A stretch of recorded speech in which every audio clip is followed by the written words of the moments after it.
In this video, I'm going to show you the one influence framework that's going to help you lead with confidence and decisiveness in the midst of uncertain times, high pressure, and it's going to allow you to communicate and operate the way you really want.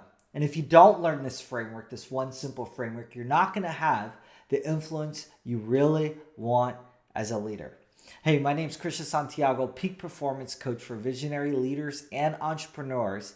And I'm going to show you the one framework super quick that I've taught a lot of my 7 and 8 figure clients. It's helped them really lead at the highest level regardless of what's going on. Enjoy the video. One of my 8-figure clients who's the CEO of a $40 million company had some big meetings. He had big meetings with some investors. He took some outside investors to really expand his company, and he needed to present a plan, but present it in such a way that they have full confidence that he's the right guy for the job or the role, instead of getting a vote of no confidence, which some of those investors on their board, when they were in CEO positions, they experienced, votes of no confidence. And he said he wanted to avoid that. So how can he do that? He also had a company quarterly meeting where he had to challenge everybody to rise up in ways that, he hadn't really challenged them directly before at such a level. And then the third thing was actually a company town hall with all of his employees. He has about 50 team members in his company, but all of his employees, where he also had to communicate where they needed to stretch, how they can feel inspired, but also he also had to take away some things, like, for example, taking away a Friday, working from home, but being really back in the office, so everyone can truly, the company makes its biggest jumps, because it's had to really make some big decisions. And so how can you communicate that and go into all of those meetings at your best, at your highest, and these are different environments, different things, different needs, all right? And each of them, he has a different role. With the investors, he's kind of under them, taking their input. With his team, he's leading them, but it has to be collaborative. Town hall, he has to show strong leadership. Okay, how can you go in 3 different environments and communicate effectively and influence them? And I'll tell you, how do we do it in such a way that people are inspired and they are enrolled in you? I gave him one framework, and we used that same one framework in 3 different ways in all three positions, all 3 situations. He texted me and said, Christian, I've literally been able to navigate all of them, and they've gone so well.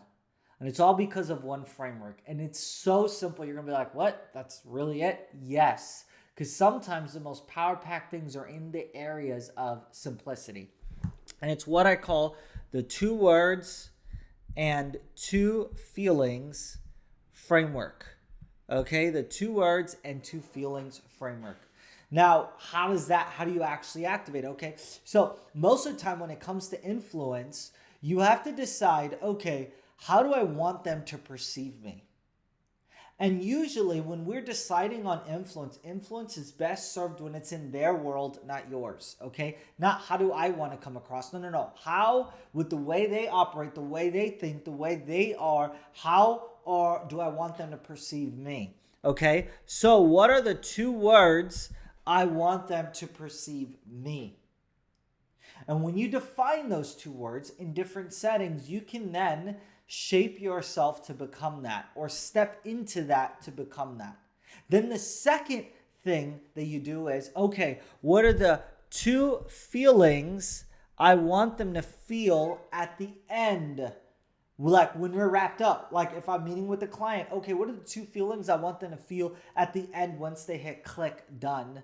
Or what are the 2 feelings I want these investors to feel when they leave my presentation of where I'm taking the company after they just invested a large amount, a minority stake in our company? How do I want them to feel? Okay, this town hall, how do I want my employees as a whole to feel? But what are the 2 words I want to embody of how I want them to perceive me? So for example, with my client, let's even talk with the town hall. Town hall was big. He's like, okay, what are 2 words I want them to perceive me as? The town hall, where he literally also has to tell them, hey, we're making some changes, but we're doing the changes for growth. And our team, we've got to really step up because now we've taken outside investments. Now it's time to really step forward. Okay, so the 2 words for him were bold and clear. He said, if I want them to see me as, whoa, like, okay, our CEO, he's bold. He knows, and he's very clear on where we're going and how we're going to get there. So we literally like, okay, what are the 2 words? What are the 2 words we need to define? And then what are the 2 feelings we want them to have? And the 2 feelings were motivated and committed. Okay, that at the end of this, they feel motivated or inspired of like, okay, we're going to move forward, let's go, but also committed to pay the price. That every single person in that town hall is going to want to pay the price.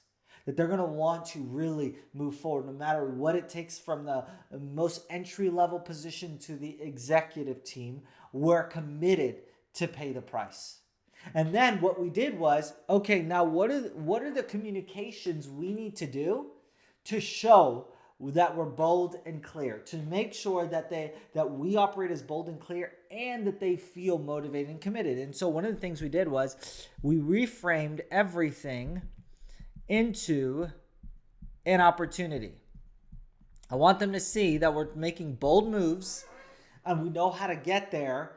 So if we're not working at home anymore on Fridays and we're back in the office, I'm not going to frame it as a punishment. I'm going to frame it as an opportunity. Okay, guys, like, because we are ripe for this big jump, we're going to now be together every Friday because we need to close the feedback loop. And this is going to allow us to then take that next step. This is going to allow us to take our company to the next level and be able to be one of the major players in our space. And with that, we've reframed it as an opportunity to a point that now, all of a sudden, he's able to be bold and clear. Now they're motivated and committed, and they don't feel like something's been taken away from them. They're like, let's go. I'm ready to give my Fridays away, back to being in together. And so step 1 is define those words. Okay, define the words. Step 2 is then envision them in play. What do I mean by that? We literally, after we defined that, I said, okay, now we're going to take these next 3 minutes. Literally takes 3 minutes. I want you to close your eyes and I want you to envision yourself operating as bold and clear.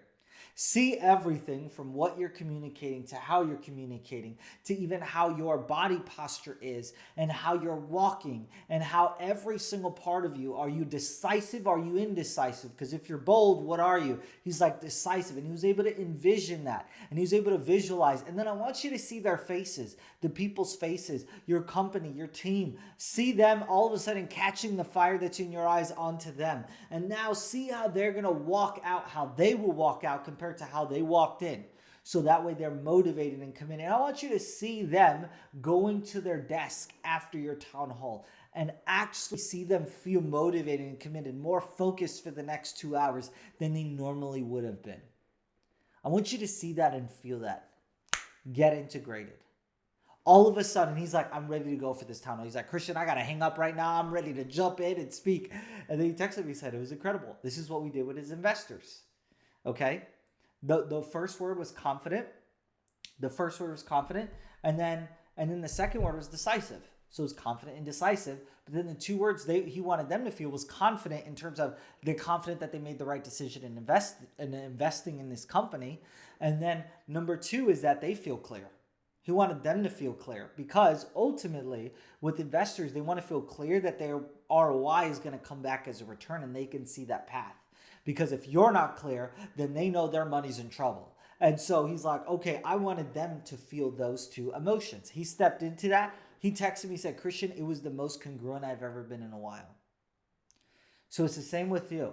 Simple thing to apply. Before every important conversation, define your 2 words and your 2 feelings. 2 words you want to embody, the 2 feelings you want them to feel when you're done We've used this in negotiations. People have gotten the deals they wanted, and the other people that they've done the deal with, they felt great about the deal too. And so this is going to help you navigate the high intensity, high stakes environments that you're in. But also, if you're a visionary leader, this is also how people can help. This can help you in sales conversations. This can help you in employee conversations. This can help you in investment conversations, promotional partner conversations, that all of a sudden people are enrolled with you. And so two words and two feelings. If you enjoyed this video, hit subscribe. Also send this video out to some people that you know. And then last thing, if you want a peak performance coach in your circle or a growth strategist that can help scale anything you're doing as a visionary leader and entrepreneur, click the link in our description video and visit us at the Greatness Institute, and our team would love to connect with you. I'll see you in the next video.